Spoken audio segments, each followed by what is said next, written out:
Good afternoon, everybody. Hello, everyone. Today, welcome to Mike's Mac Shack, your number one source for comedy, cats, and electrocution. Accurate. So today we have this losers over here on the side of me, who's Jay from the House of Moth, and we have a very special guest here today. His name is Trevor. He goes by the name of TDog2015 on the interwebs in various places, and he has a rather special item that I am very, very interested in. So, who do we have in the chat? We have Garth, Dave, Retro Techie. No, you can't have the damn prototype. And it looks like that's it. Wow, this is disappointing. Well then. Oh, Patrick's here. I'm going to say, if Patrick wasn't here, I'd be upset. So I'm sure we'll get some more people filtering in as things go. Yeah. So, do you want to introduce yourself, Trevor, and maybe show off some of your wonderful, beautiful goodies behind you there? Okay. Well, I basically started out on Instagram without the thought of going further with it all. And then I caught one prototype, like right here, this, and it's a MacBook Pro. And so that caught my eye for other different machines. And so I just happened to catch the development sticker that is on these and stuff like this. And so from that kind of caught on to me collecting more of them and stuff. And so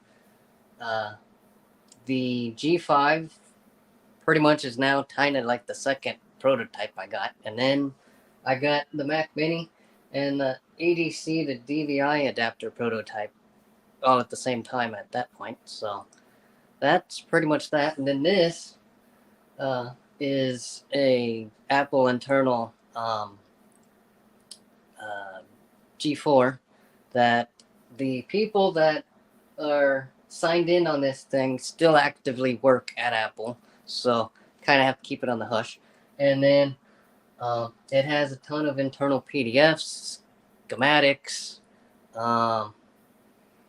photos, and everything a person could probably think of in regards to prototypes in Apple computers in general.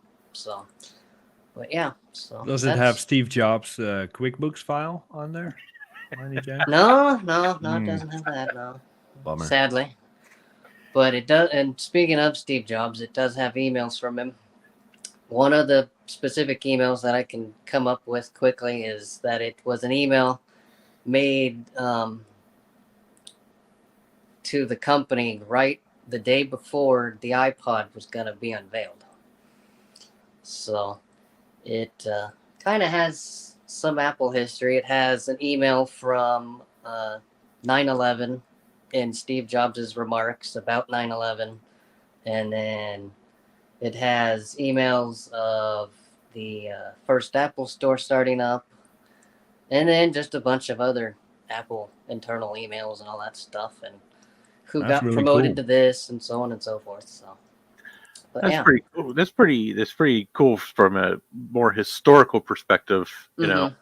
It's very historical, especially since Steve Jobs was well known for being extremely secretive and very low key on a lot of things, at least in terms of like the company. So yeah, most of his emails that I've seen, they're very straight to the point, or if they're not straight to the point, they're very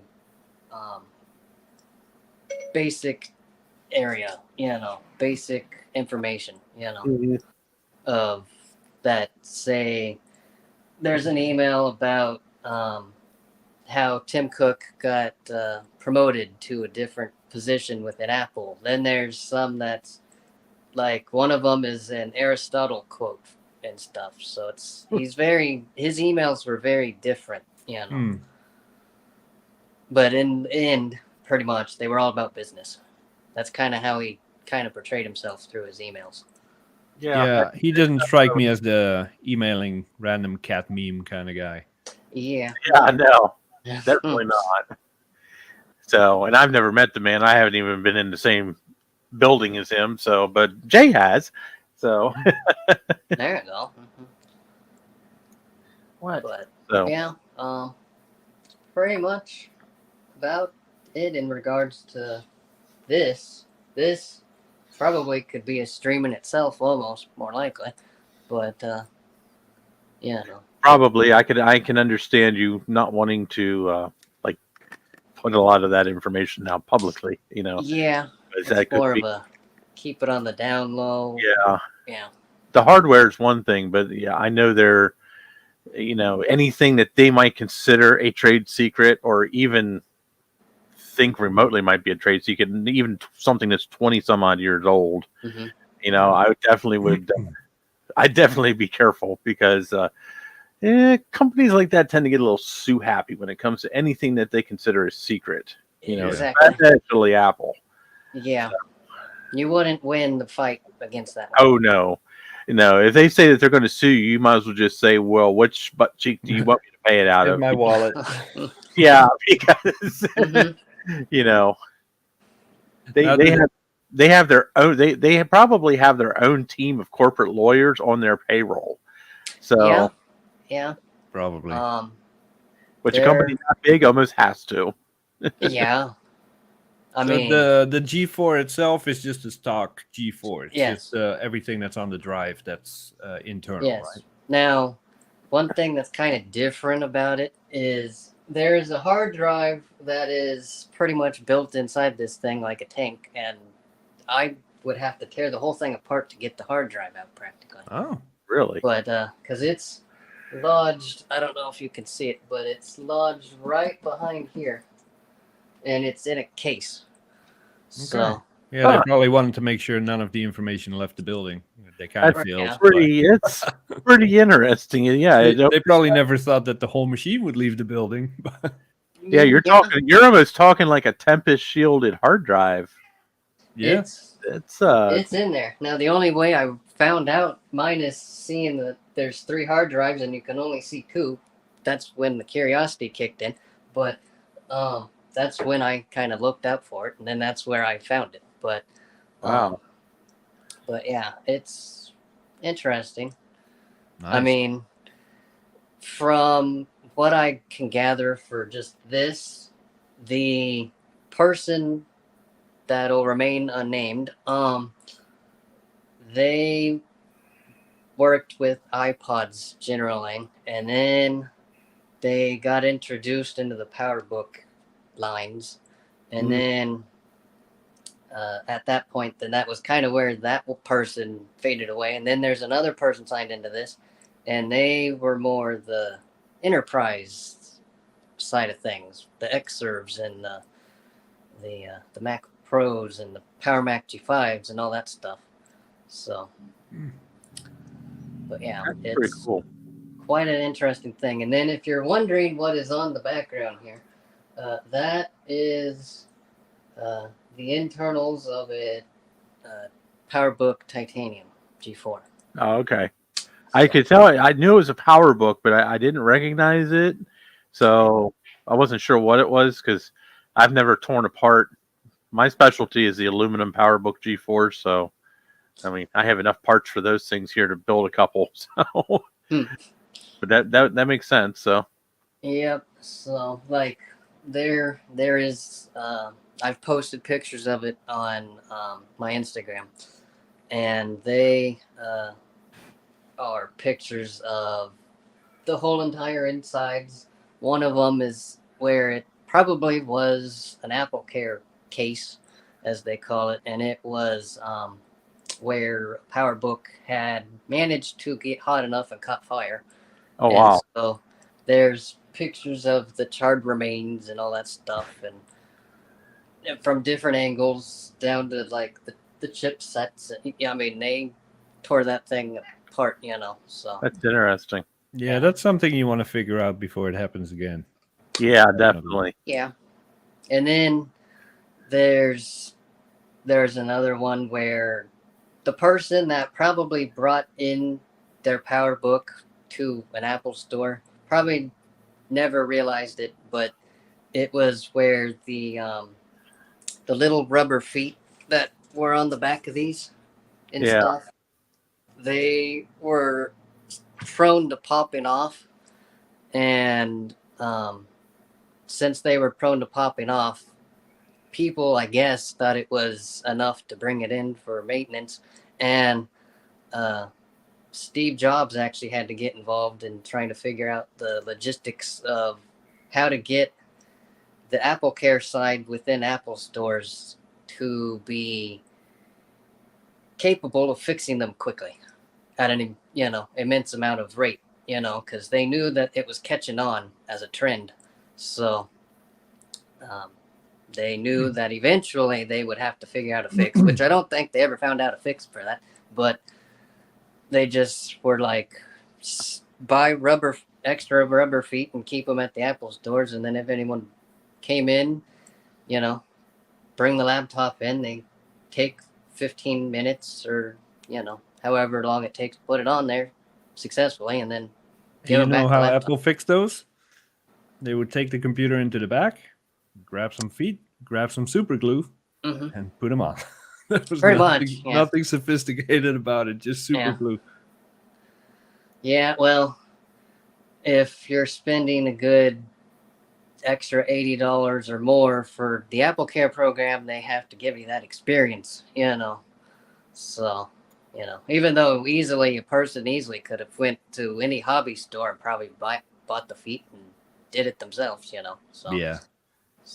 But yeah. I mean, as far as the Powerbooks go, I mean, we've all probably seen at least one of them open. Powerbooks and the early MacBook Pros, it's like 80% Captain tape that holds them together. Yeah. So it's Yeah. not like you got a super quality product for the money anyway. Yeah. Well, yeah, there's some tape there and some tape there. Sounds about right. Yeah. And then there's all the cables and I have a shoebox over here with Apple branded Kapton tape That's neat. because it's got the entire guts of a couple of different PowerBook G4s in it. Mm-hmm. So, We have a question from Garth. Was this set up as a server? I'm not sure I understand people signing into it.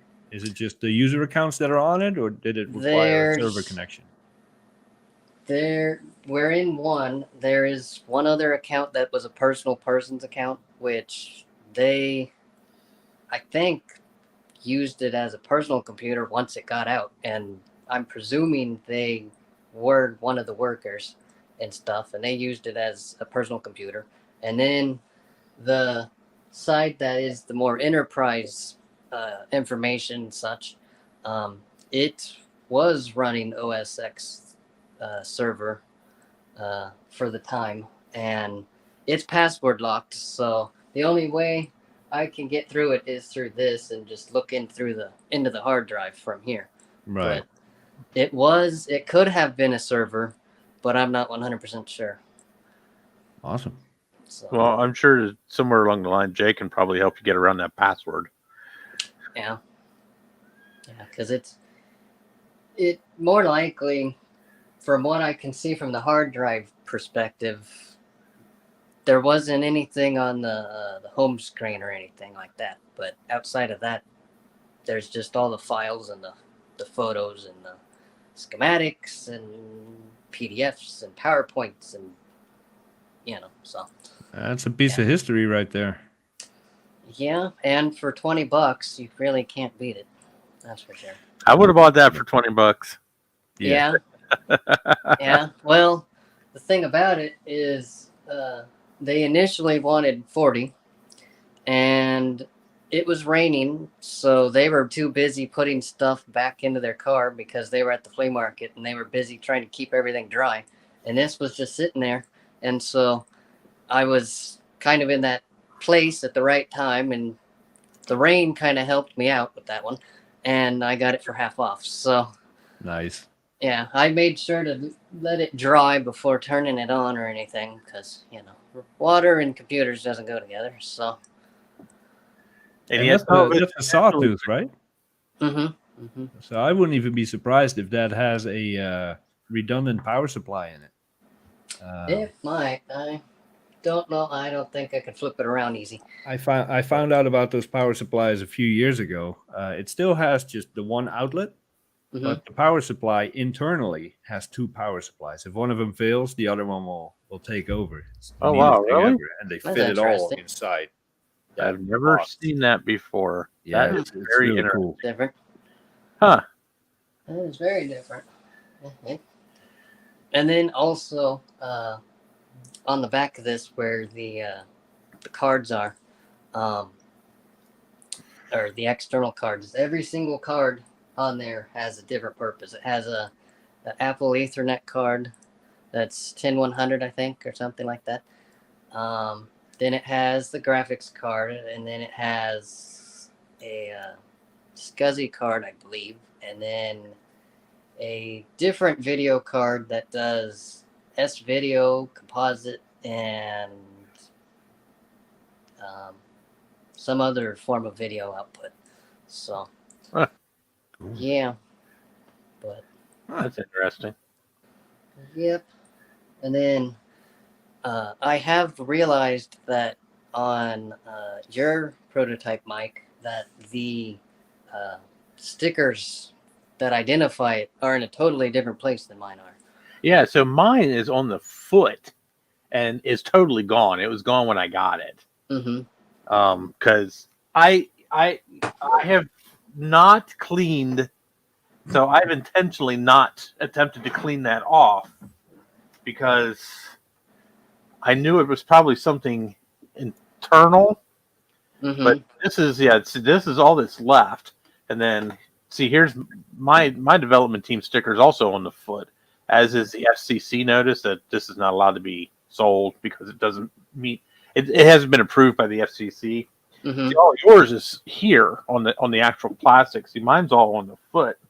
So So what information would that big sticker have on it? well, Trevor will show you. Well, mine, let me see real quick. If I can take the camera off the tripod there.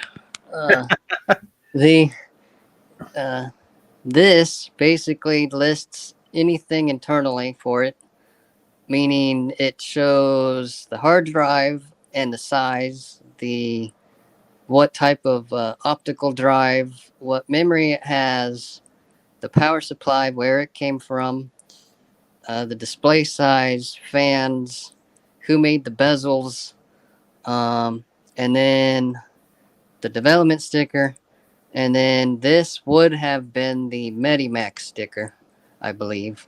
The what And then now? mine has the FCC stuff there, and then it also is on the foot. So Okay, what was that other sticker that you said about? The one that was above your. Medimac. What is that? God damn it. 1 minute. Oh, it's fine. There we are. Okay, we're good. Are we good? I'm only We're asking good. because when I bought, I cannot hear. Uh-oh. you can't. Why can I not hear? He's using a PC, isn't he? No, actually, I think he's using a phone. Can you hear us now? I'm going to say that's a no. Yep. I can't hear. I can't hear anyone. Ah, All right. Oh yeah. Huh. Well, I don't know how you contacted Trevor before, but you might want to send him a message to reconnect or Why something. can't I hear anyone? Huh. 1 minute. I don't know what's going on here. Maybe his phone is a prototype too. Yeah, Apple is hacking him as we speak to get their data back. I hope not. Hello? Yeah. Hello? I cannot hear. Your collection sucks. Ah, that was a test. He'll be back. Yeah, I'm not too familiar with it, but while Trevor figures that out, I think the Medimac was the phone number of the team you would call if there was an issue with your prototype, a designated phone number Oh, okay. called MediMac. Because, I don't know if you remember, Jay, but when I first bought the machine, and for actually up until I think last year before I took it to VCF, there was always a yellow like sticker residue around where the CF card slot was that we thought was just like a piece of tape that might have been on there. So where his sticker was, because you can still see it, there's actually residue that exactly looks like the residue that was on mine. Mm-hmm. So I'm wondering if they took that sticker or plate or whatever it was and actually put that over my CF slot so that it looked like a normal computer. Could be. Yeah, because when you got it, that slot was in pretty rough shape. You had bent pins, Yeah. the spring was messed up. Yeah. So, It's fully working now. yeah.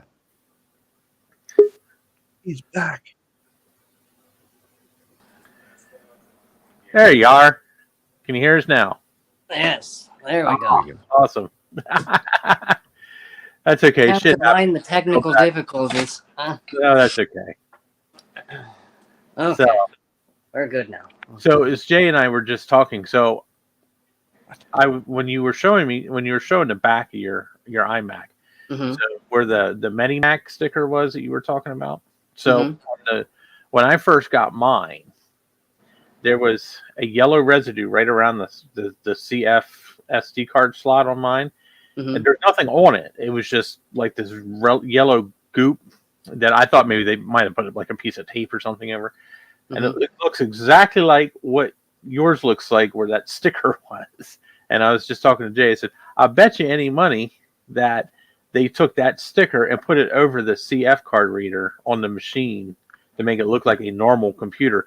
Because Garth was also saying that it's kind of odd for all the normal prototype labels to be on the bottom of the machine like mine is. Because from the back, I mean, mine looks like any other G5 iMac, you know. And aside from the fact it has a compact flash card reader, it is just like any other iMac G5. They're different. Yeah, right there you go. So this was 4 years ago when I got it. Yeah. So you see, it's hard to see, but there is a yellow residue, and it came right off with some like alcohol, I think.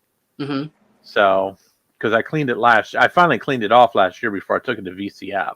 Now I kind of wish I wouldn't have, but you just reduced the value by doing that. Now I'll give you $5 for it. Yeah. Well, I mean, from what I can see, mine, it doesn't have anything that looked like it was down here. Yeah. So maybe since it's a different size, that might be the reason it's all on the back because it never made it to production. It could be. So, And not to jump the gun here, but does your card reader work? I have not tried it out, actually. What? Ah, Come on. Yeah. I have not tried it out, which, I mean, I would presume it probably works just like Mike's does. You know, because do you have a card to find out? Not at the moment, not really. It should Right take a offhand, regular no. SD as well. but it only takes regular SD cards or compact flash cards. You can't use the SDHC cards or anything. You really can't use anything over 4 gig in an SD card in it because it won't work. What I a don't difference have any- with this guy, huh, Mike? We stayed up till what, 6 a.m. to figure this thing out once we realized it was a prototype. He hasn't even tried it yet. Come on. Well, I mean, it's kind of in regards to what I used this for, which I really don't use it that much, is that I just kind of know it as different. So I just, I try to keep it as, not running, because I wouldn't doubt eventually these hard drives will probably end up going. So, so. Yeah. But yeah. See, now I'm the opposite. See, I actually use mine, not on an everyday basis. It's not like a daily driver or anything, but believe it or not, whenever I need to work with a compact flash card, that's the first computer I go to. Yeah. Is my iMac G5. It's usually set up on my desk behind where my Mac Pro sits, and because I play games on it. It's just a normal iMac G5 to me.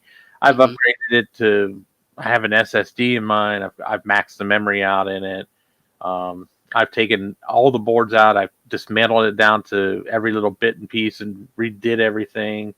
Cleaned all the fans and all the heat sink. I mean, these things get hot, so freaking hot. I mean, it's a G5. Yeah. You can Even when they're off, they get hot. Yeah. Yeah.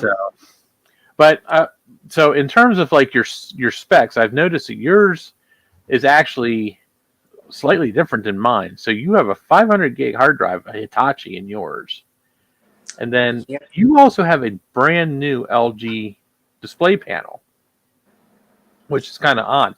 So I have a engineering sample Samsung panel in mine, and mine only had a 320 gig hard drive in it.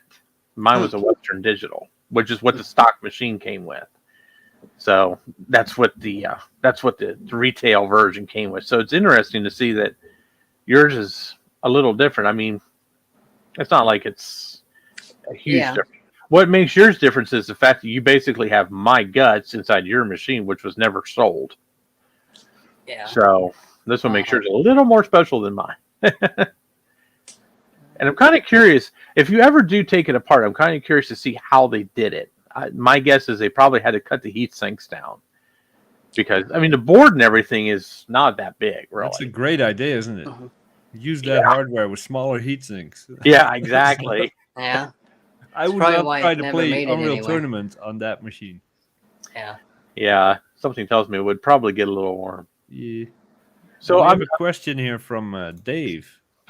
Yeah, that's what I was getting to that. I was just getting ready to ask him that. So I was going to ask him if he could look at the firmware code or the firmware version to see if it has the same firmware. Okay, let's see. Because I am curious myself. Okay. Let's try and not hit any buttons here. Oh, yeah. Oh. I believe, Mike, you had firmware 5.2.6 beta 10. Yeah. 5.2.6. Oh, yeah, it is an earlier version. This is actually earlier. His is 5.2.6 beta 5. Well, that would make sense since his logic board is green. Yeah. And then the name, that was the name it was. So I don't know if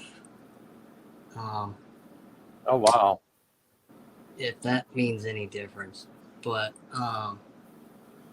that for some reason also it has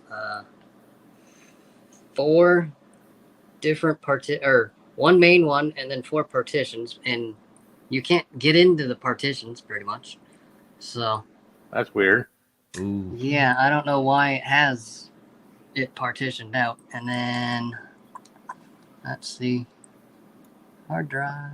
I would reckon, and I don't know if that's already been tried. Yep. But if you target disk mode that iMac to the G4 and then use something like Carbon Copy Cloner to image them, and then you can just start releasing all kinds of software on it to try and break into it. Could, yeah.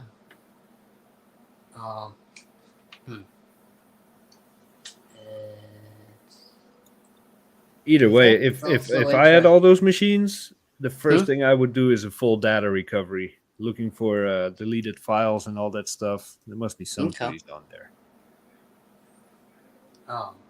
Yeah, it would be interesting to see what would have been on that machine. Yeah. I mean, you can tell it's already, it's already been, it's not the original operating system because it's got Leopard on it. Yeah. These came with Tiger, so. And then this one, this prototype, this one, it really was used as a personal computer because it has all the information a person would ever want to actually start like a shoe business on it. Oh, geez. So, I mean, 2022 is as good as time as any. Yeah. So, what's what's on the sticker of that one? Because that sticker looks different than the one on yours. Well, this one, it's. I don't assume know. I assume it's a G4. Am I right, or is that a Core 2 Duo? It's a G4. Yeah. Oh, okay. There is kind of everything. Oh, wow. It basically breaks it down a lot easier Yeah. than Okay. the other sticker does, and then the development stickers, and then up at the top here where the normal IDs and stuff are, it says EVT and all that stuff, and then Oh, it has wow. a serial number. So That's I pretty don't know weird. if- 'Cause most of the prototypes I've run across, especially like the G4, G5 era, most of them didn't have the spec label with the serial number and all that on it. Like your G5, your iMac doesn't have one. Mine doesn't either. And a couple of other machines I've seen over the years, they're missing the serial number sticker on the foot or on the bottom of the machine. So it's pretty weird that one actually has one. So Yeah. Let me see real quick. and Garth has a question. He wants to know is there a code name on the sticker on the back of your iMac? And he said, is it an M23? If it has one. Let me see. Unfortunately, I don't have a sticker on mine, Garth. Mine is worn away. Yes, it actually does say M23-33. Oh, okay. And then it says its unit number is 133, and then I guess the configuration is number 550. So It would be interesting if we could find out what all that means. yeah, I don't know. Now this kind of breaks some of it down in regards to that the M23 was the main label for the machine through its process of stages, and then it eventually would get the M or the A and 4 numbers after it. Yeah. So yeah, the M23 I think was the code name for it, if I remember correctly. Could have been. So I'm gonna see if I can turn it off. Why are you eating me, jerk?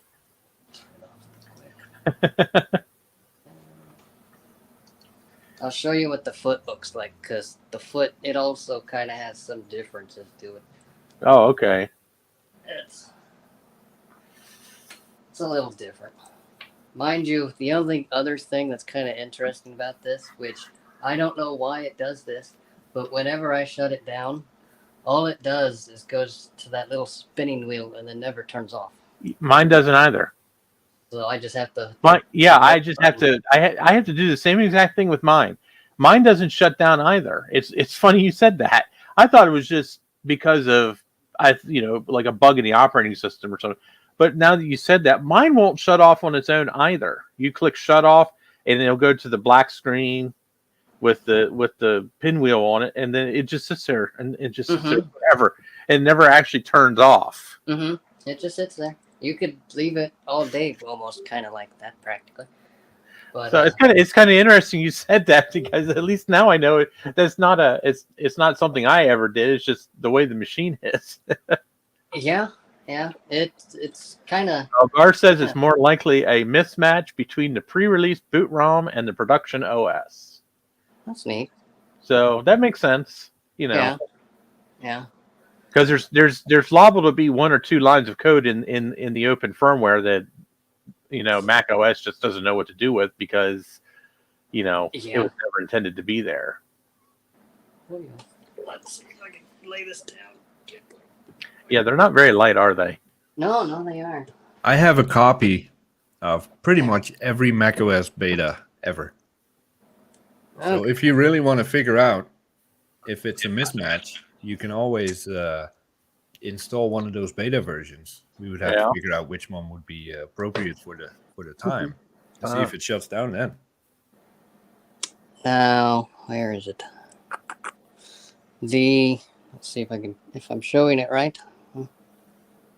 I think you can make probably not make this out, but it says designed in Apple, California, all that normal nonsense. Then it says 2005 on the foot, and then it shows you how to take the memory out, and then again, it says underneath here, the fact that it's not been authorized by the FCC and it can't be sold and so on and so forth. So I don't know why they have to have it in two different places, but that's kind of a difference. And then where the normal badging, I guess, would be here. And so it's kind of a little different that way. I don't know if it's... So, unfortunately, mine has this label over that. Now, I don't have the, whoops. So, Yeah. mine doesn't have the serial number here. And usually on these machines, this whole plastic foot's just totally gone. So, Mm-hmm. Yeah. I've never actually seen one that didn't have the serial number. Usually, it either has it or the plastic foot's missing. Mm-hmm. But now that I can see through this label, I'm going to try to get a close. I'm going to try to look close up here and see. I've never actually looked at that. That like copyright information down there. So now I'm kind of curious. Maybe. There we go. I need a light. Mm. Let there be light.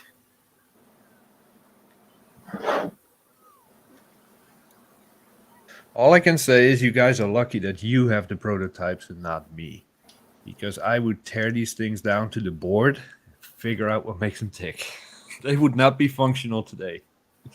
So from what I can gather from the little bit that I can actually read, Uh-huh. looks like mine says the same thing.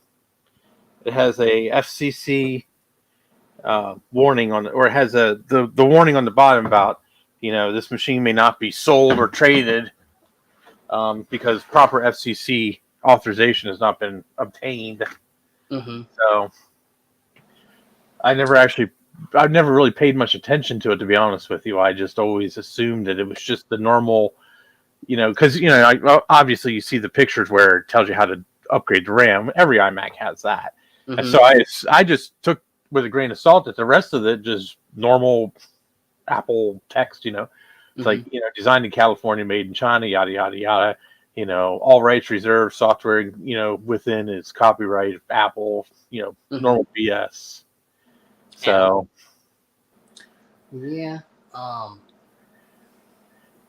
The other thing, I don't know if you notice it, but if you get another G5 that's like this, the Apple here, Yeah. it's a little bit darker.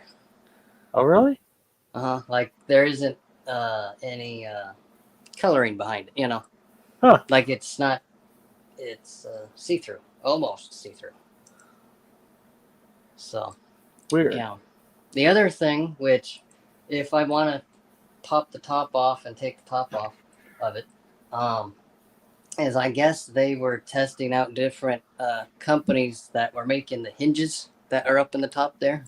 Oh, okay. Those stupid little clips. They went with the wrong company then, because those things are assholes. Oh, my God. Well, this one's even the worst company because they're partially rusted. Oh, God. Oh, For some Lord. reason. Well, yeah, I don't know why the heck they decided to think that was a thing, but yeah, I mean, it's very interesting in that regards.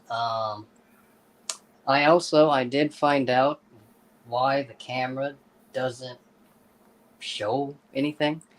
It's because the cables, whoever opened it, not me, but whoever opened it last, they pulled the cables on the board part for the camera, and Damn. it's, yeah. You gonna try to fix that? Yeah, I do Awesome. plan on fixing that, yeah. And then on the listing here, it's written in saying that the microphone was reworked to DVT, meaning it has a development level microphone put in it.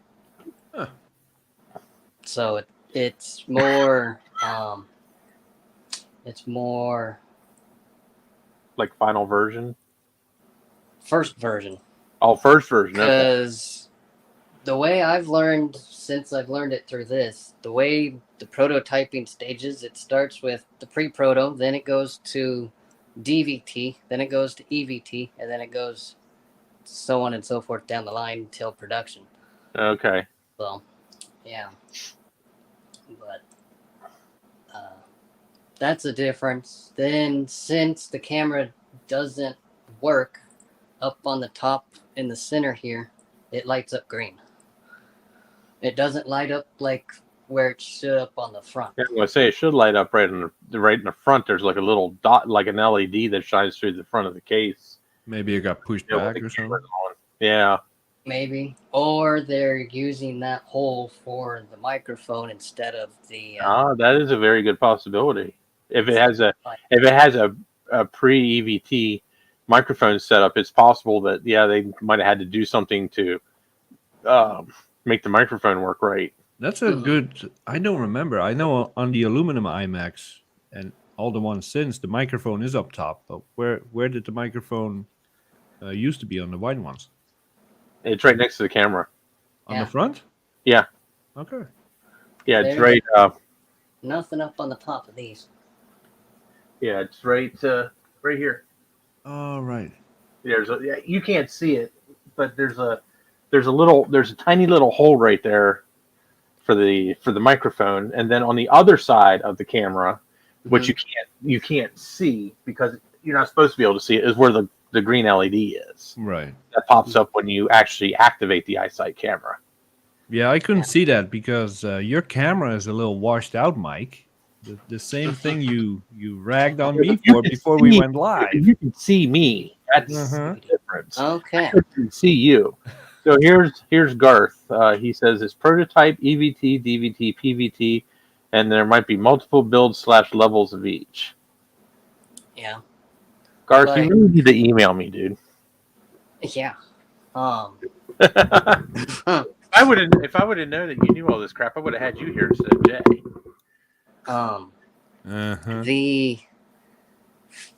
The layout for the prototype stuff that's on this, it basically goes. I'll see if I can show it real quick. I believe they have some very random names for the names of hard drives on this thing.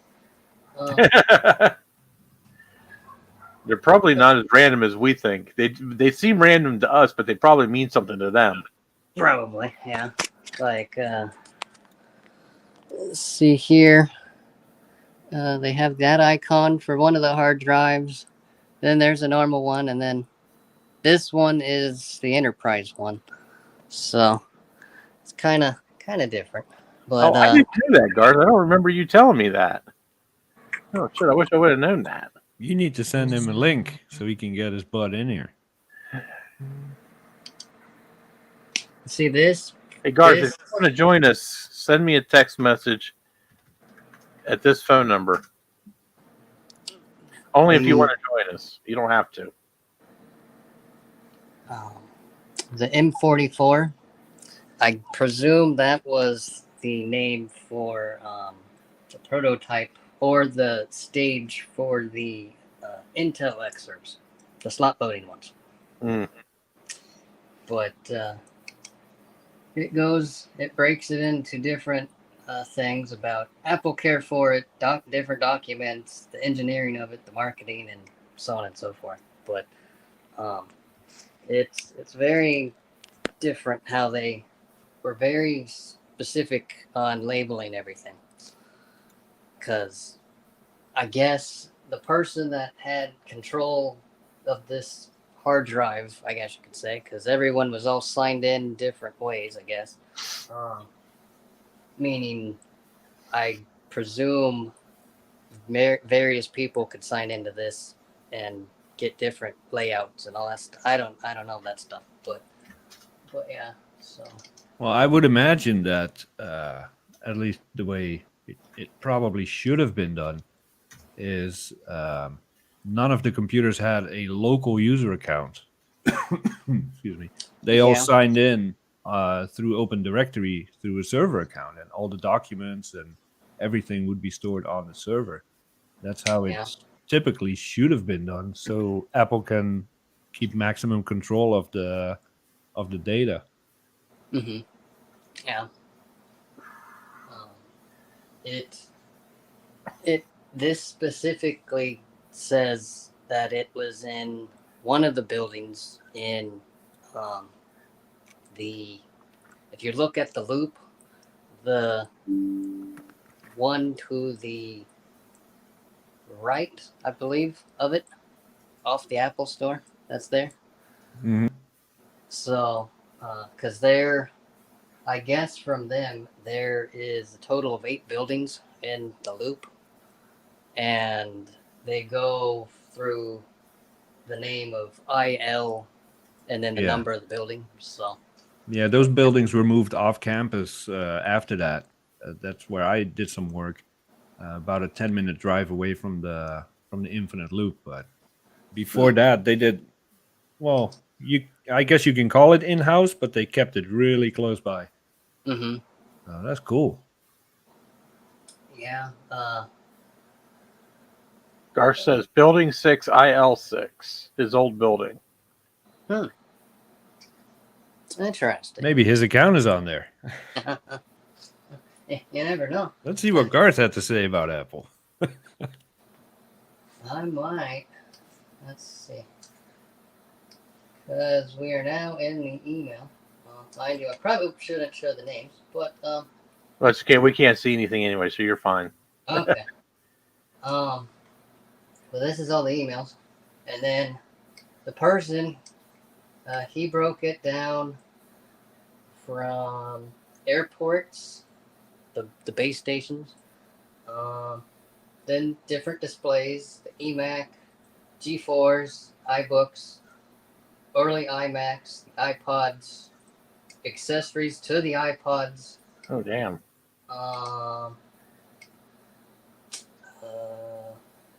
Powerbooks, and various Powerbooks. What else? There was somewhere, I believe it said the X serves and all that stuff on there somewhere. But Yeah, yeah. keeping track of that stuff was a bear, and Garth can correct me if I'm wrong, but at any time there would be, um, what's the word I'm looking for? I mean, Apple didn't just stick with one vendor to get stuff built. They would send out the what's the word I'm looking for? Specifications? Yeah, they would send out the specifications to multiple companies, see who could do it best, who Yeah. could do it cheapest, and to keep track of all those different companies in different development stages, and then testing them, picking one. That keeping track of that is not for the faint of heart. Yeah. Yeah. I know the email side of things is kind of very risky because Yeah. it shows names and it shows who it was sent from to the other person, all the forwarding and yeah. So Yeah, that should that's probably never see the light of day. Yeah, I probably definitely keep that. I mean, I would definitely archive it, but I would keep it wrapped up. So yeah. as for the rest of the stuff on there, like schematics and stuff like that, I don't think Apple's really going to give two shits about any of that because it's all stuff. They've already made the thing. It's been out of production for 20 years now. So I mean, but yeah, like the internal emails and stuff. Yeah, I definitely would not let any of that anywhere. Yeah. So he said, do a search for his name. Oh, why not? Do you remember how shitty Spotlight used to be on those machines? Even if the name is there, it's probably not going to show up.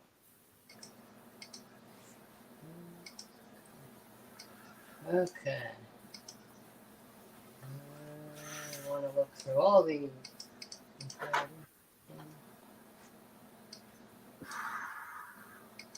Okay.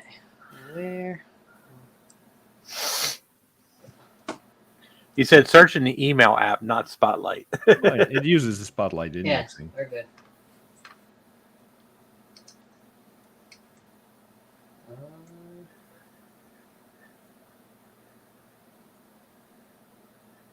Personal emails. Cat memes.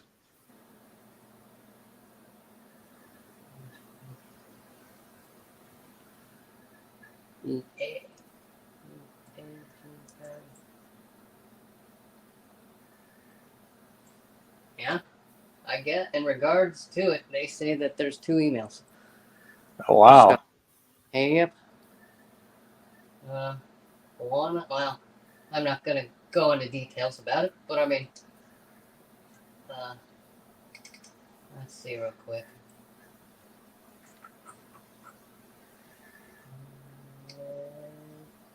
Doesn't really.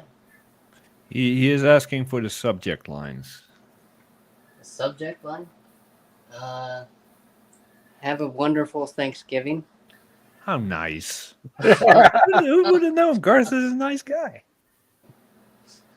That's what it's saying. It has, and then the other one is something to do with Maui. So we know he's nice, and you know he takes classy vacations. We're learning more about Garth here than the iMacs. No, never mind. And talks in regards to. I think it just picked up the first name because right here it says Garth Brooks.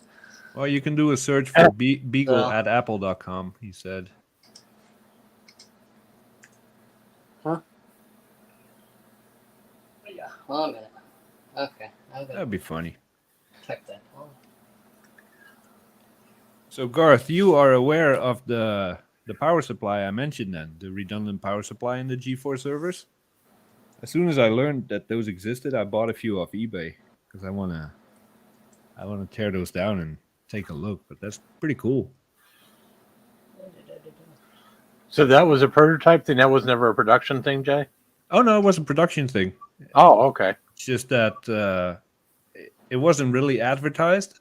It was on the box, I believe. When you bought a server, it was on the specs on the box, but they never made a big deal about it. And because on the outside it only has one power input, like a regular G4, no one thought anything of it really.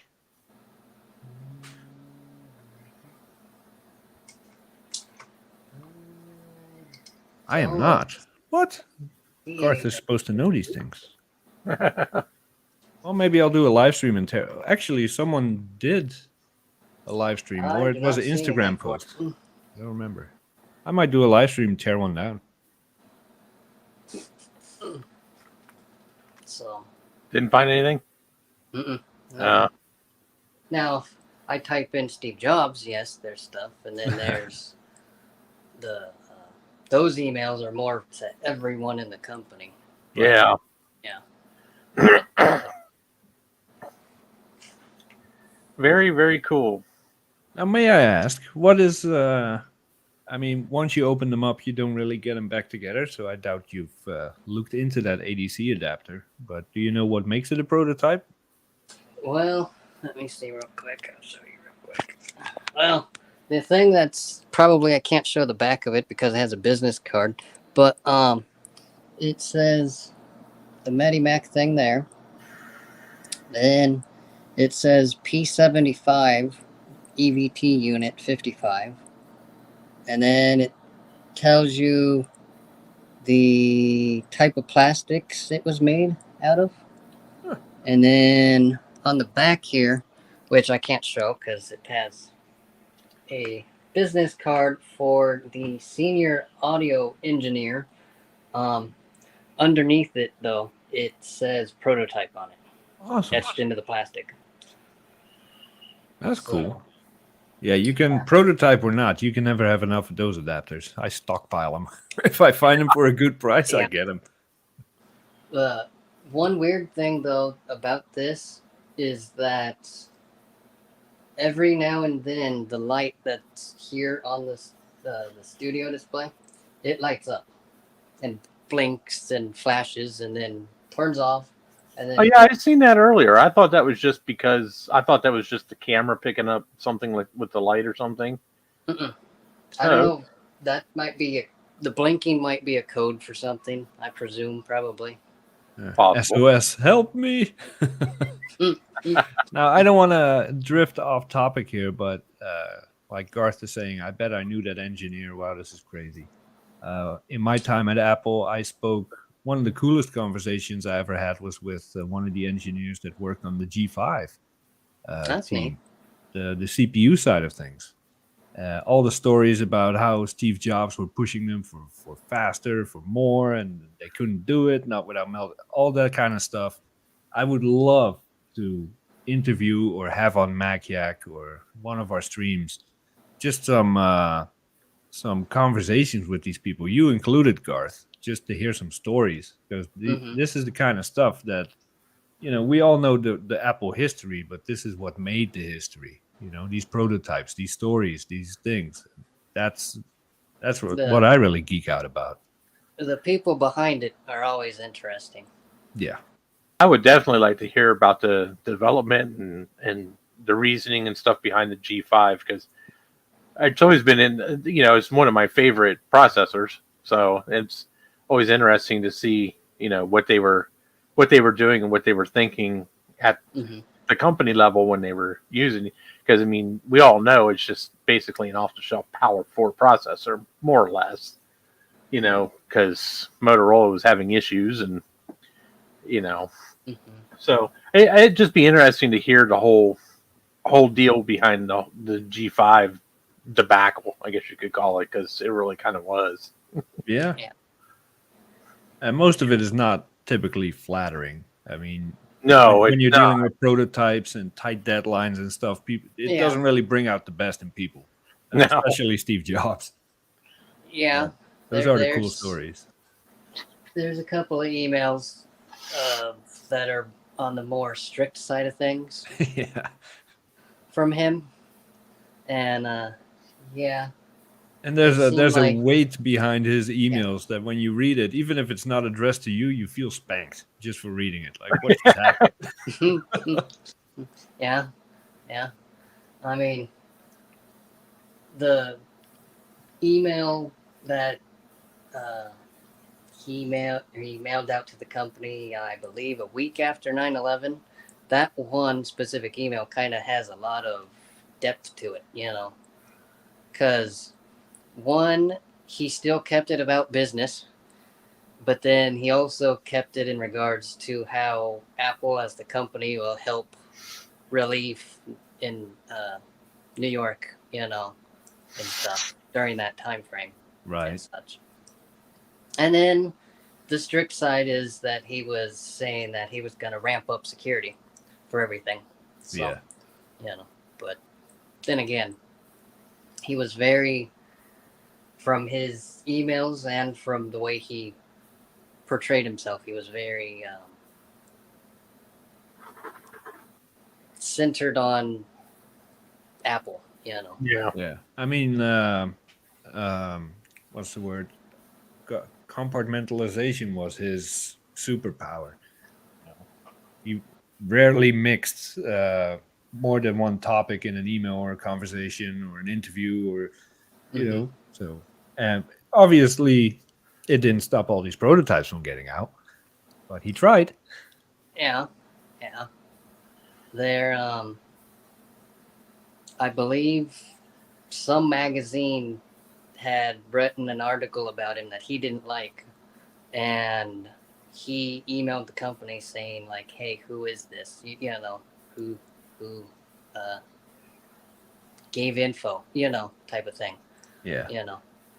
But yeah, he was quite interesting in that regards. Now, mind you, there's only one email from him that's somewhat on the nice, light side of things in regards to that they were going to be giving everyone a paid week off for Thanksgiving way back then.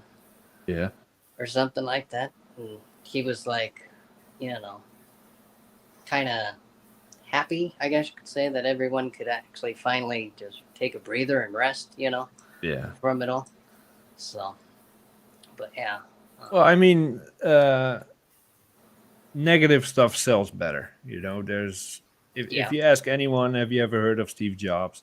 Uh, Sooner rather than later, it's gonna get mentioned that he was a tyrant. He would yell at people, blah blah blah. He was a terrible father, whatever else. Because Yeah. those are the stories that sell. But you know, uh, I mean, I didn't go on vacation with the guy, but I met him a few times. He was always nice. He was always laid back. Um, Plenty of employees that have had nothing but good relationships with the man.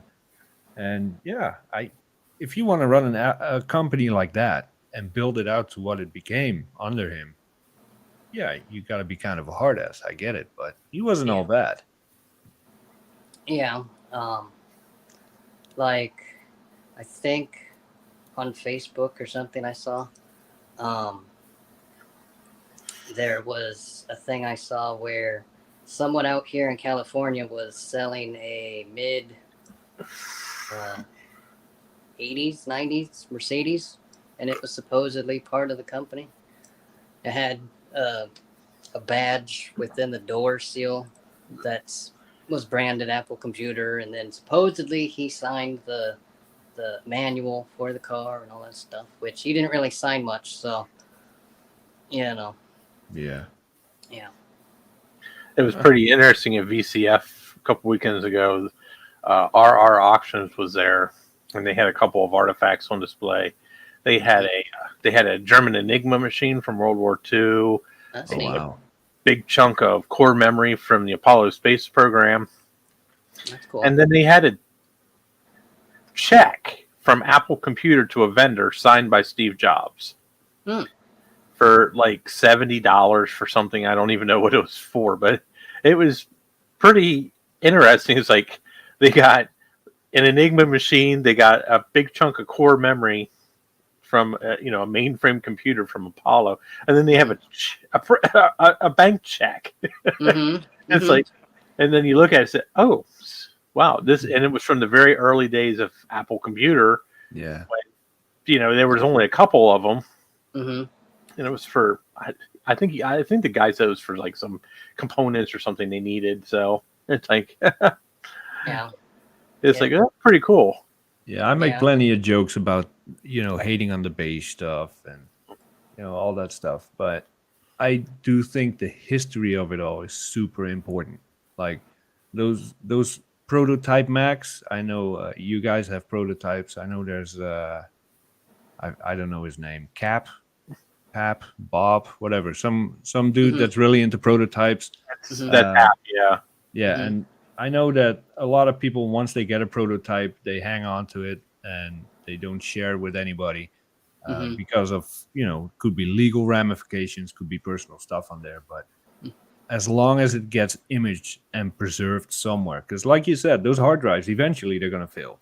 You can fire that G4 up tomorrow and click. Same with Mike. He sent me the hard drive to try and recover whatever was on it. Unfortunately, there was nothing. But as long as it gets preserved, and I know Steve isn't here right now, but Steve, he will buy it. He will show it off on his stream, like, look what I found. Then he will image it, scan it, copy it, do whatever it takes, put it online. And even though it's all stuff that I don't care about, because for me it's only PowerPC and up, as long as it gets preserved. That's why, when there's a prototype, I try to find out as much as I can about it. What was the board number? What was the revision? What was the firmware? So we can kind of piece together how they came to the final product that was sold to the public. Those are, if you ever run into the people that worked on a prototype that can tell you like, oh yeah, we got this from there and we did this, the chances of ever meeting a person like that are slim to none. And, the thing about this was, I really wished I would have asked, but it was raining and everything, and I needed to get it out of the rain. But was that I would have loved to ask if he knew anything more about it, because if he happened to be one of the people that was signed into this thing, then he had to have been working at Apple. So now I don't know if this is And I'm not a lawyer or whatever. I don't know if this is acceptable, but could you try looking those names up on LinkedIn or Facebook and potentially reach out to some people, say, hey, did you happen to work on this? Is there stories you can share or whatever? Or is that a big no-no? Well, one of them, I think the person that worked on this, that he was signed in on this, he doesn't work at Apple anymore. There's two people here. They both still work at Apple. Now, mind you, they're in a totally different position than what they were when this was here. But I have looked up one of them, and he is on LinkedIn. But the people that still work at Apple are not likely to give you anything, because back then and today they keep the level of fear pretty high amongst employees to not release anything, whether it's current or old. Yeah. But the people that you can find that used to work there but have since moved on, they once you get them talking, they love to share their stories. Like the people that I ran into, they have had since moved on to different projects, different companies even, and they would talk my ears off. They love sharing that stuff. So because they take pride in their work. All this work went into these prototypes and getting the product to where it needed to be, and no one has ever heard of them. So yeah, I mean most consumers, when you look at Apple from a consumer's perspective, all they get to see is the product. They buy it, it works. That's all they care about. There's tons of more people behind it all to get to where you could buy it. Yeah. So like I would do a 24-hour stream if I got a chance to sit down with someone that worked on the G5 towers and made the decision to put liquid cooling in there or something. Like, how did you get to that? What went into it? I could talk for weeks on that stuff. Or like that one episode that Crazy Ken did about that tower computer that was never made it into production or something, that kind of was a totally different prototype of its own, pretty much. Yeah, that, kind of always interesting in that stuff too. Yeah. So what are your plans for these prototypes? Well, this is to back up everything and then see where I can, share what I can with everyone. And then this one that was the main star is probably right after the stream. I'm going to see if that card thing works. So, that, and then eventually fix the camera, because it's only like 2 wires that are pulled off the leads there. Yeah. And then this, it really doesn't have much internal stuff on it. It just has the stickers, to make it different. So, I might put some games on it and, play around with it, like kind of like a gaming computer for this era, and stuff. And then the adapter, which is being very, tried and true right now. I use that a lot. Yeah. So, but I'll see. I'm going to see if I can pull the sticker back, and then I will show you guys the back of it real quick. Awesome. Dun, dun, dun. Hello. Jay likes the beige. I do not like the beige. I mean, I've made it my thing to say that I hate the beige. In truth, I'm indifferent about it. I don't see the purpose of having beige today, since it's useless. Yeah, it can't run anything. But I appreciate the history. Oh, and an iMac G5 can? The beige, oh yeah, runs Unreal Tournament like a champ. You know that? That's true. So it's okay. yeah, whatever happened in the beige days, it led up to the PowerPC days, and that's what I can appreciate. So, I don't know if it's gonna show up, but right in there, Hey, look at you that. can see it says prototype on it. And then the other thing that's kind of different is the power stuff on the connector side of things is all black instead of white. Yeah, I'm going to say the production ones are all white. Yeah. So. And well, no, I think the cord is about the same. Yeah. I do believe it's probably not going to be seen, but it does say Apple on it. Yeah. On the white Oh wow. Casing on it. Yeah. I don't know if that was a different thing for this specifically, but yeah. So, but yeah, it's quite interesting in that regards. But yeah, I have no idea if the person that has this card on the back still works there, but kind of interesting to see because more likely that was in his possession at one point, and then it went to one of the two people here. So it would be interesting to find out how these machines actually end up out in the wild like they have. Mm-hmm. You would think that a company as secretive as Apple would destroy these things. Yeah, you would think. My first wife used to work for IBM.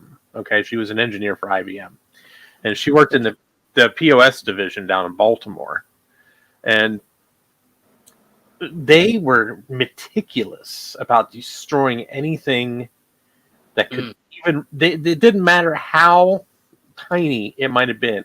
They were meticulous about destroying anything that might remotely tarnish the IBM brand. So, and what they considered to be a prototype or faulty product, anything like that, it would automatically get destroyed on site with armed security guards, the whole 9 yards. I mean, they did not fuck around. So, it makes you wonder how a company like Apple, who is like super secretive, and I mean, I still remember the whole iPhone 4 prototype. I was just about to bring that up. I would love to talk to that dude. and it's like how does this, how do these machines actually get into the wild? Because this isn't none of these machines are production. So it makes you wonder how these ended up in the wild like they have, because they don't seem to be very secretive about keeping their prototypes under wraps. So I think I don't know if IBM allowed products to go home with employees, but Apple did. Typically, no. That is true. Oh, okay. The iPod person here, he had long logs of all these different iPods that were loaned out to different employees, and it was all broken down by serial number and parts numbers, and it was But oh wow. They kept track of. At least he kept track of everything being loaned out, brought in, the condition of it, I assume these are like evaluation units that they were giving to employees to try out. And kind of like beta test them, Yeah. There's only so much testing you can do in an office. If you want to know what the public is going to think of it, you got to use your iTunes, you got to browse your websites. Well, I guess you do. I mean, you do have a point there. So. Yeah, you have to. The thing about prototypes is they're not. I mean, they're tested to the extent the company feels it's, done with their level of testing. But then once it's finally out in the public, that's really when it really gets. Yeah, and we know their level of testing is. Oh, it powers on. Let's send it out. We are the beta testers, as we know, especially for Mac OS at least. Like, we are now at 10.4.10, and it finally doesn't suck anymore. Yeah. Oh my gosh. So Gar said, so there might be a list or spreadsheet on that system with PT/AOU numbers of units that you can search against ones that are now found today. Interesting. And I wouldn't doubt that those iPods probably made its way to an e-waste facility, or the e-waste facility bought them back out, and that's because I was thinking about it, and the person I got this from, they are a computer repair, like they build computers, they repair them, and then they sell them at the flea markets and stuff. Right. And this was sitting in a pile of like various white MacBooks, unibody MacBooks, newer MacBooks, and then MacBooks like these. And then I presume he couldn't get this working because of the fact that it likes to play the overheating game. And it ended up in the pile for like parts and stuff, and such. And so I presume he probably got this from e-waste, more likely, and Yeah. e-waste didn't destroy it or something, and that's how this probably got out. Yeah, the So- problem with that prototype and Medimac stuff is the people that don't know what they have will Mhm. never put it on eBay and make it available to people like us that want it. They will either toss it, recycle it, whatever. The people Mhm. that do know what the Medimac and prototype thing means put it on eBay for thousands of dollars, make it Mhm. unattainable to buy it and or save it. So it's really, you got to be super lucky to get this stuff. Yeah, because I guess you could say in total 40, 45, 65 for that and this, 20 for that, and I bought the laptop.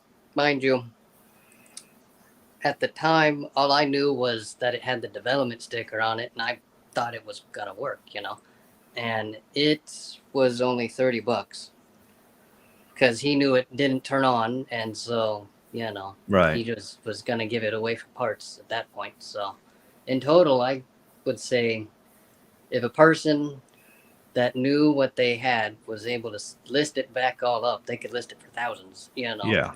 And that's a So- real shame because there's people that will buy it like, oh, this is my retirement, and try to flip Mhm. it for as much as possible. And then there's people that genuinely want to image it, preserve it, figure out how it works, share it with the world, all Mhm. that. And unfortunately, the people that try to profit off it vastly outnumber the people on the other side of the spectrum. Mhm. But yeah, but you spent some money on that, so I will gladly give you $50 for the lot, including shipping. That's a generous offer coming from Jay. Right? Gosh. E. He's considering it. See that? He's considering it. Not really. No. Mm-mm. But So- do you have? And I should have known this before I jumped on the call. But do you have a YouTube channel where you play with this stuff, or open it up and explore it? I mainly do Instagram, and then I was practically debating about starting a YouTube channel, and then he found the prototype here, and then it just started off like that. So I guess I might just now be entering into it, I guess you could say, kind of in a way. Yeah, because Well, I definitely want to see if you can get that that SD card slot working. I mean, your firmware version is not far off from Mike's, so I bet it should probably work. Yeah. So it would be it would be interesting to dump the open firmware of both these machines and compare them and see what the differences are. And thanks to meeting Colin Mister at VCF the other week, I now have at my disposal a way to do that. It requires Linux, but that's not really an issue because you can boot Linux off of a FireWire drive. So, but yeah, Colin actually does have he has written a firmware dumper for these machines so that you can dump the firmware off of them. So it'd be interesting to it'd just be interesting just to take the two and just see what the differences are between beta version 5 and beta version 10, which is one I have. Yeah. So It'd be interesting to see. yeah, just for shits and giggles, see if there's anything like seriously different. I've had a few people over the last couple of years want to dump the firmware on mine because they want to say, "Oh well, we want to be able to upload this to a regular iMac and maybe activate that card reader." And I'm like, "Well, that's all well and good, but truthfully, you're never going to find the hardware for it." Yeah. Yeah. Because it's not like it's a production item. I mean, if you look at the actual like card reader, it's definitely something that was a prototype. I mean, so I've never seen a combo unit like it, and I'll probably never see another one again except for these two that are sitting here.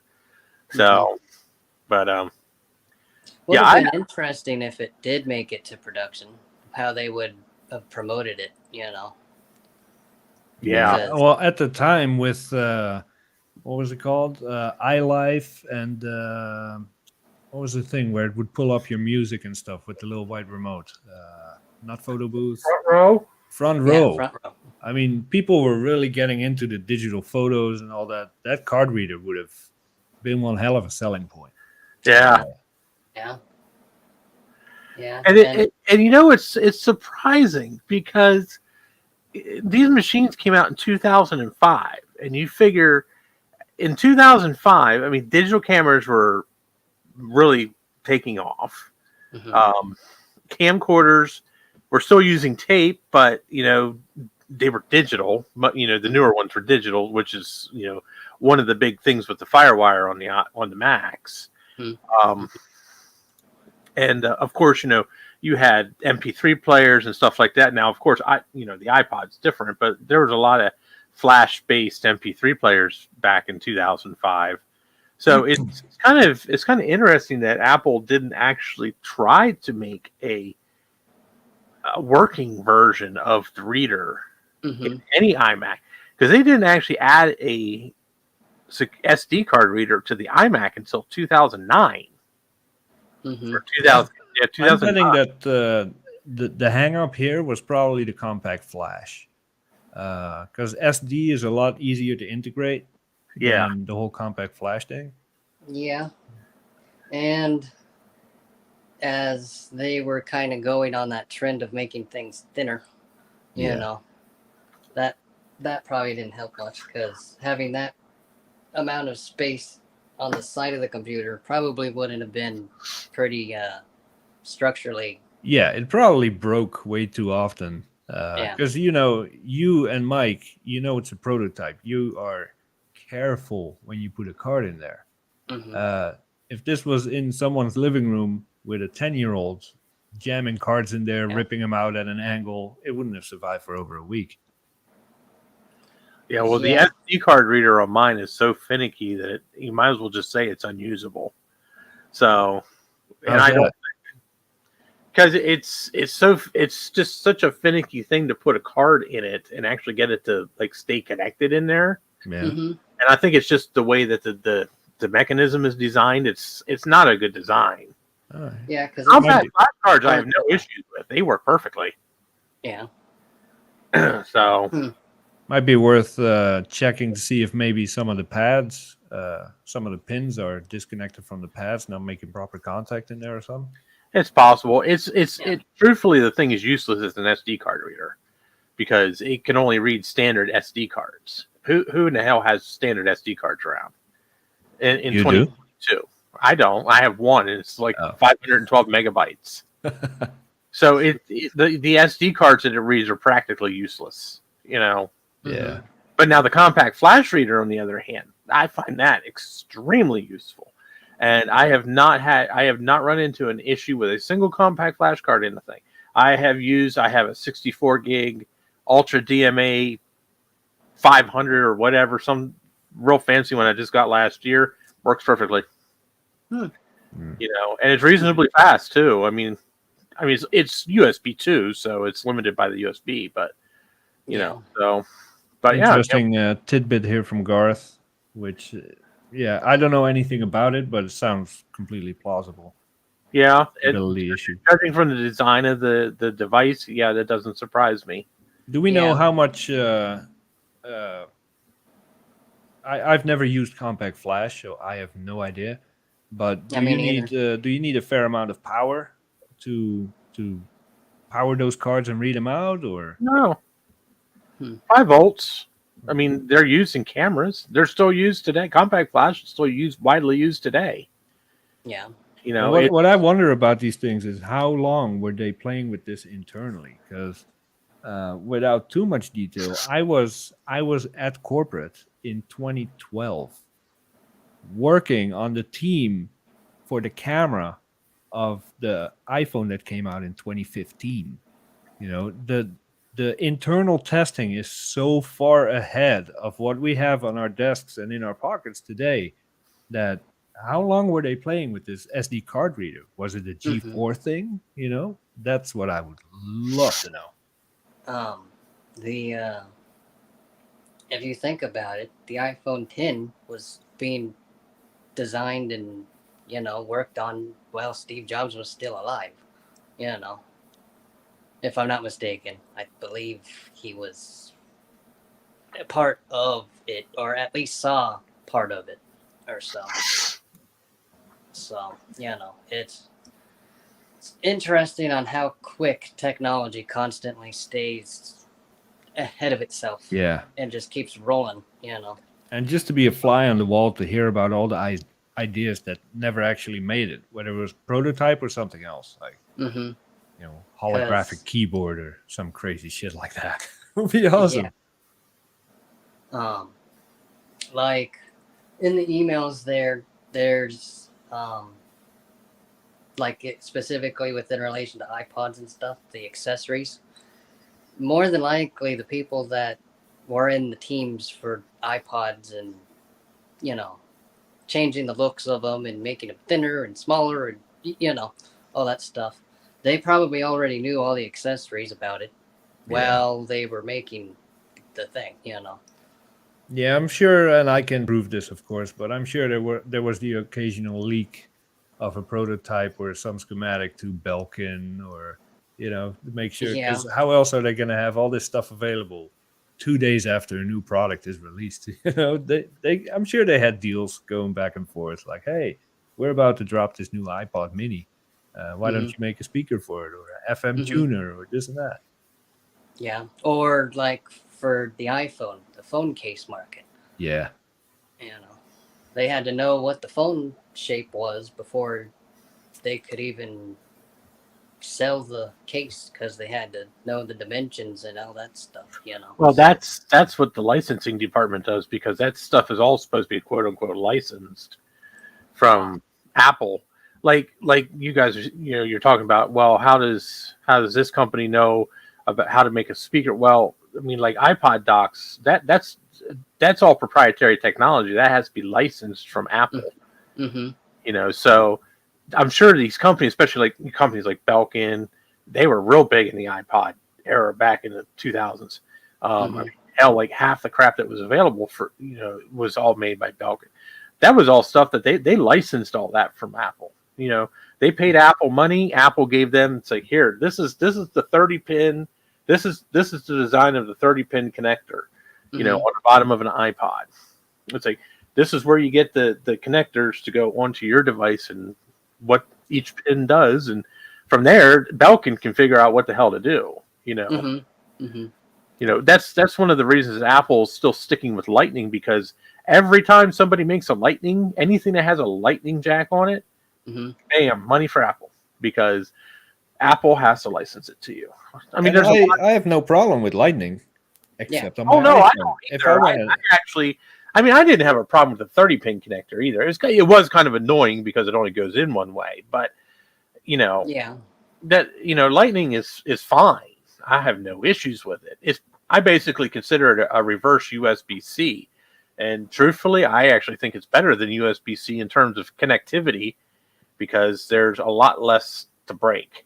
Truthfully, I mean, I still have an iPhone 6s Plus from 2016, and I have never once had a problem with the Lightning connector on that. I know people that have 2-year-old Samsung phones, and the USB-C connector's busted. So you're not going to tell me that you can put, what is it, 3 or 4? No, I think 3 generations of USB in the exact same connector, making it 5 times as fast, but they can't do the same with Lightning. I still have to wait an hour and a half to import my video. I know that that I is put on my phone. one thing that always annoyed the crap out of me. Man, I hooked up. I got a first gen iPod at the BCF a couple weeks ago, and it's just a little 8 gigger, nothing fancy. And I thought, you know what, let me hook it up to my computer, and I'll sync it. Of course, I think the original iPods use USB 1.1 because it took. I think they use FireWire. Yeah, I think they use FireWire. No, both. The iPod Touch. I'm sorry, the iPod Touch.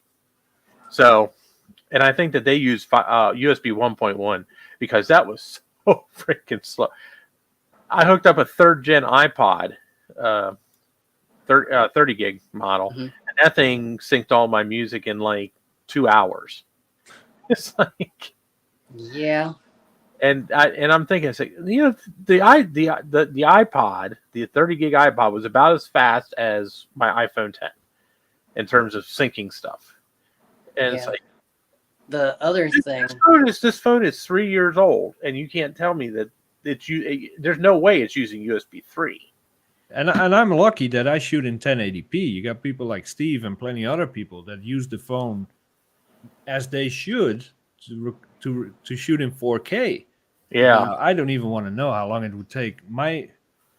I can have a topic that you can cover in 60 seconds. I make it last an hour. I shoot way more footage than I ever end up using in any of my videos. I cannot imagine how long it would take me to import it all if it's 4K. You mean like your hour-long cleaning puck mouse? That was a work of art, man. I don't want to hear nothing about that. But yeah, you're right. So whenever I use my iPhone to do video, not that I put out a lot of regular videos these days, but it does. It takes a while to import. I mean, it's not nearly as slow as, let's say, my iPhone 6. Truthfully, it's faster with the iPhone 10 than it was with the 6, but it's still pretty damn slow, especially over because I'm using my USB 3 interface on my Mac Pro. So it's like, Well, the other thing about it is if they happen to change again, everyone has to change everything all over again. Yeah. So I mean, that's been the regular thing for years when they went from 30 pin to Lightning. Oh, people complaining when they went from MagSafe to USB-C. There will always be people complaining, but you have a choice. I have machines that can do USB 3 and USB-C and all that stuff. I run this whole house on FireWire 800. That's my choice. It's slower, but those are the cables and external things that I have. If Apple comes out tomorrow and says, hey, Lightning is out, everything is now USB-C, I wouldn't have anything to connect to my phone, but I would welcome it because when I do buy that new phone, I'm looking forward to importing my footage in a few seconds opposed to half an hour. Yeah, that's for sure. Yeah. So, yeah. But yeah, to be a fly on the wall in those corporate conversations where they decide what they're going to do, and who knows, they probably already have many prototypes for a Lightning replacement that never made it, or that's. Yeah. I hope they settle on USB-C. That seems to be the new standard now for computers and devices. And I think they're being forced to because the European Union is going to force them to do it over there. Yeah. So more than likely, by the end of next year, I think everything in Apple's lineup is going to be USB-C. Yeah. I mean, we're already starting to see it on many devices like the iPad Pro and the new MacBooks. So I'm pretty sure that within at least a year, 2 at the most, everything's probably going to be USB-C, which sucks for Apple because they can't license it. Yeah. But it's good for us because it keeps the cost of stuff down because instead of paying $25 for a cable, you can pay $12 for a cable, Yeah.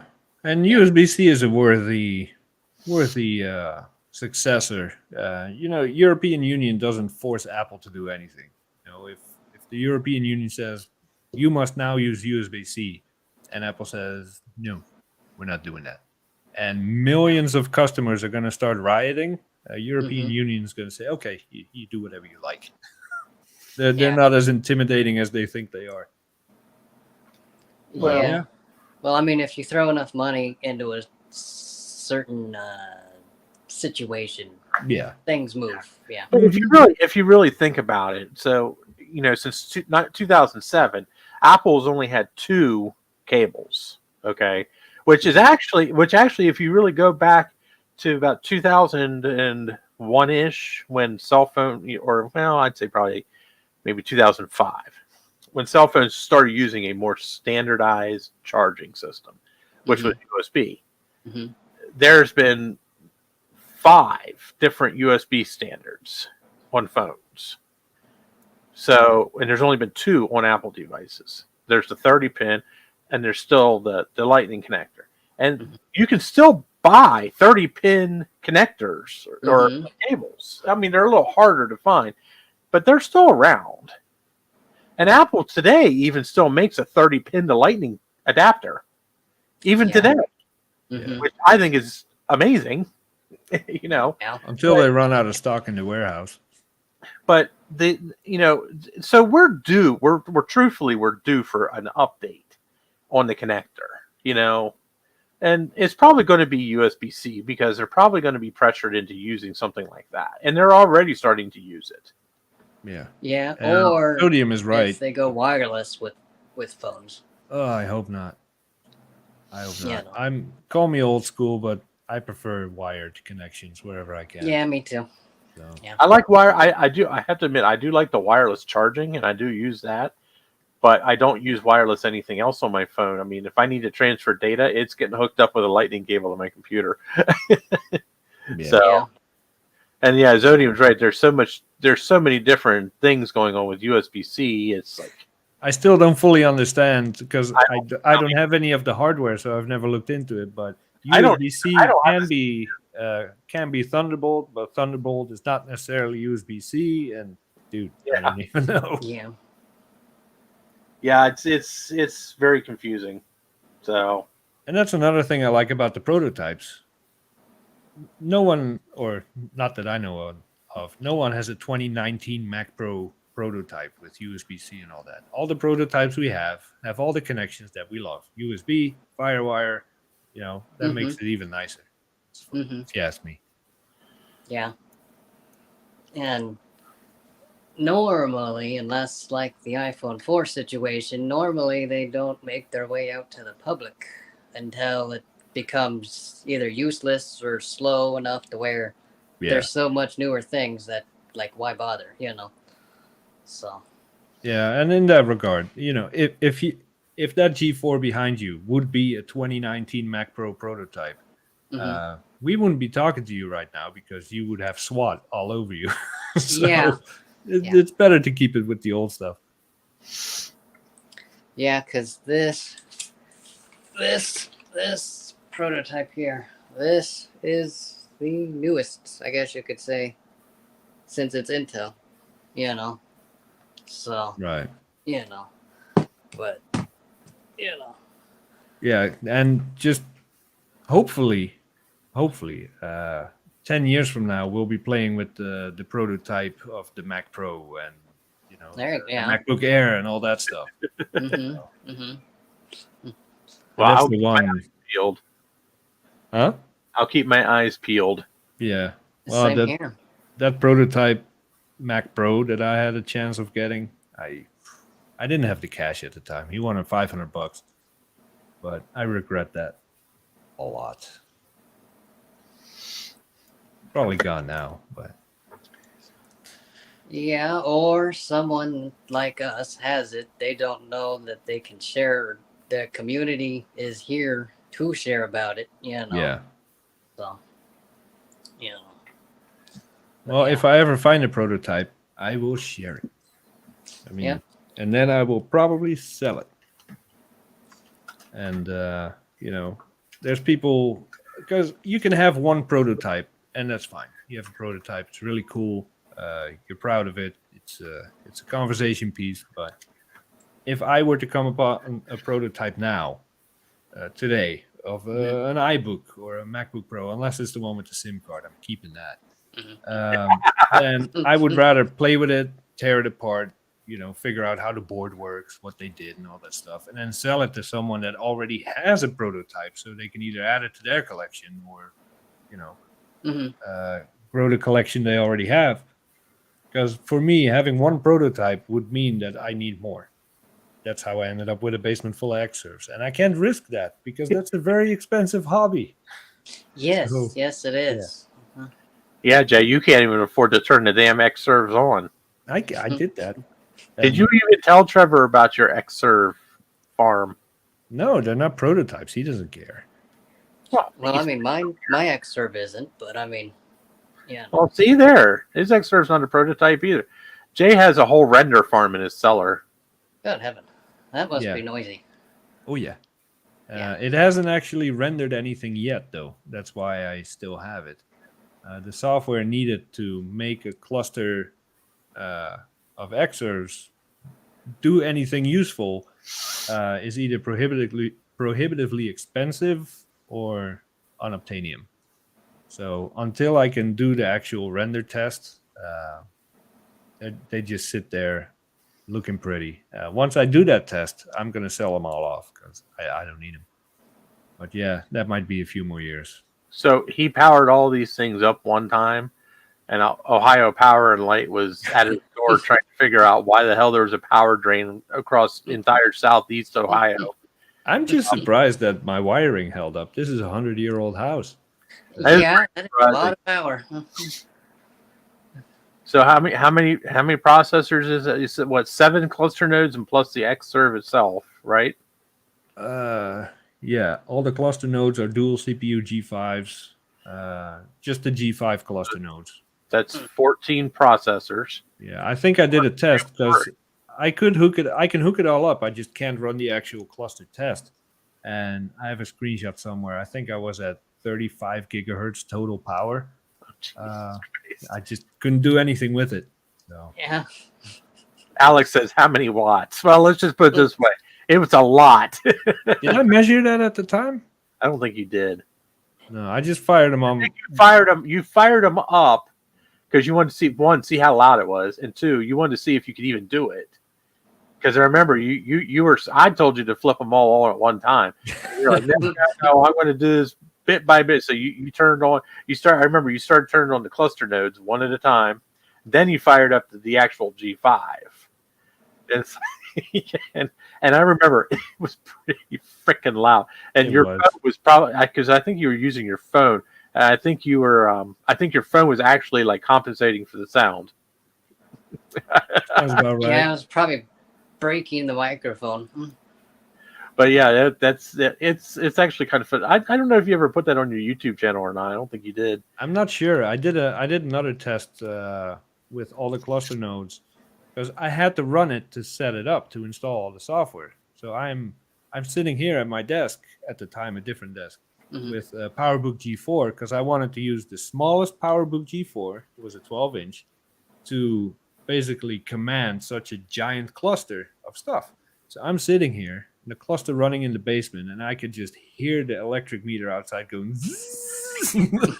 I'm trying to hurry up as fast as I can to install it all. And then it didn't work, so I just ran downstairs, pulled the plug, and see, we'll revisit this some other time. But I had all the clusters, all the actual G5 X-Serves, and the X-Serve RAID for storage, because all the clusters would use the RAID for storage and sharing files. And the house didn't catch on fire, so I guess it can be done.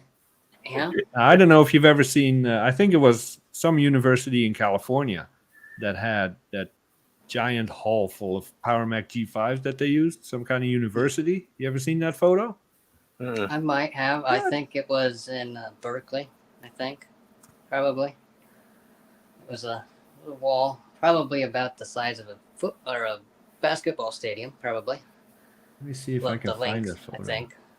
Yeah, that's. I was running nowhere near that much hardware, but that's in the back of my mind. That's what I was working with. Like, oh my god, my power bill is going to be insane. Yeah. Yeah.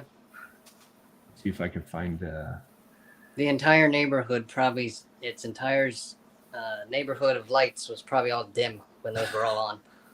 I would not be surprised. I can't Every find the time- photo. But Every time the lights dim in my house, the first thing that goes through my mind is, Jay must have fired up the cluster node. right. And I'm not even in the same damn state. Oh, I can't find the photo, but to anyone watching or listening, if you know what I'm talking about, it's a really impressive photo. It could have been the Berkeley one, but it's just a room full of racks full of G5 towers that they were using for their computation and stuff. Super impressive. Yeah. Wouldn't want to even remotely imagine their energy bill, but yeah. Man, they can afford it. Yeah. Yeah. Well, it is a university, so yeah. yeah, not like they're paying for it. So, well, gentlemen, I think we're going to wrap it up for the night. It's Okay. going on 5:45 here. So It is 2:46 here. Oh, your day barely got started. yeah. Pretty much. Yep. So Trevor, I want to thank you for being on my stream here. You're welcome. It's wonderful meeting you and seeing all your goodies, and I hope that at one point in time you might consider showing your stuff off at VCF West in Mountain View. Yeah. I might. Yeah. See how it goes. Maybe not the G4, but maybe the rest of it. Mm-hmm. We're on total opposite ends. I'm so far away from Apple that nobody's going to really care. You're like right on top of them, so that Yeah. they have private jets. They'll find you soon enough, Mike. So, but I mean, mine's always a pretty big hit when I take it to VCF East in New Jersey. So, but then again, our VCF is based in New Jersey. Who the hell wants to go to New Jersey? So, No one. Mm-hmm. it's called the Garden State. Yeah, I definitely hope that I don't do Instagram, but that's not your problem. But if you ever start a YouTube channel where you look around in these things, talk about them, whatever, I'd be happy to watch it. This stuff is super interesting. So I might just send off and just start one, just because I have enough stuff here in my collection to do one. mm-hmm. Like back behind the camera, there's an Apple II, an Apple II Plus, a Lisa, Apple Watch. Prototypes? No Oh, prototypes. I was like, wait. No. This stream is going for 4 more hours. What? No prototypes. If they were prototypes, good heaven. Yeah. But You don't have an original Lisa, do you? No, it's a 2,5 Oh, or okay. 2/. 2.5. Yeah. Yeah. Okay. Yeah. No original Lisa. Yeah. It 'Cause works. I think there's only like 10 of them left, the original ones, with the Yeah. Twiggy drives. So Yeah, I mean, Yeah. it's I'm trying to find somebody that has one, but it's like nearly impossible to find anybody that has one, and people who do have them don't want to power them up. So Yeah. Yeah, Or this, if they do have them and they sell them, they're in the hundreds of thousands. Oh, yeah. quarter of $1,000,000 minimum. Yeah. Yeah. So doing if you do decide to start, not to discourage you, but if you do YouTube about this stuff, it's a saturated market, or not a market. Yeah. So do it to have fun. It's not going to get you rich. So Yeah. if you do it with that in mind, you're going to have a ton of fun with it. Yeah. Yeah. So. Because I mean, there's only so many channels a person can watch on a certain category. Yeah. yeah, So, exactly. And everybody here already watches me and Mike, so mm-hmm. we don't have time to watch Brankus Creations, Mac 84. I would love to watch you. This is where- I would love to watch tear into your prototypes, even your non-prototypes. So, Yeah. So, but yeah, I mean, see how it goes. Because I mean, like it is. I do know that today involves this thing. Trying to see if I can fix the camera and all that stuff. So Now you're gonna have to do that on video. You mentioned it on a live stream. You can't just do it Yeah. offline. Yep. So that's how. Well, it when works. you decide, if you decide to do a YouTube channel, you just let me know, and I will make sure that anybody I can get the news out to will get it. So Okay. get you as much viewership as you can get. So, but like Jay said, don't expect to make any money on it. I mean, Yeah. you know, Not like Justine. Yeah. no, I don't even watch her. She drives me insane. Yeah. But yeah, anybody. She's I totally look different. at this way: people who actually try to make this their career, like job, power to them, because I could never. I truthfully couldn't do it. I mean, Yeah. you got people like Ken. I forgot the channel name. Crazy Computers. Computer Clan. Computer Clan. Yeah. You know, if you have a production schedule, you spend hours a week on this stuff. It looks slick and polished. Sure, you can pull it off. I don't have that kind of time, so I just have fun with it. And you know, that's all it is for me. It's fun and sharing stuff with whoever will watch it. And you Yeah. definitely have stuff that's worth watching. So yeah. Yeah. I will keep an eye out. Yeah. Definitely. We'll definitely announce it when it happens, if it happens, or when I want it to happen. Let's put it that way. Yeah. There you But yeah. So. But yeah, it was definitely fun meeting you and hanging out with you. And Yes, it was fun when the meeting you live guys, stream too. ends, you can stick around on StreamYard for a minute. Okay. That'd be awesome. So, but yeah. So I want to thank everybody for coming. So, and thank Trevor for being kind enough to share his iMac G5 and his collection, and nice taking a look at things. And hopefully we can have him on again, and maybe even have him on Mac Yak one night. So Maybe. So Got as my for vote. Jay, nobody cares about him. So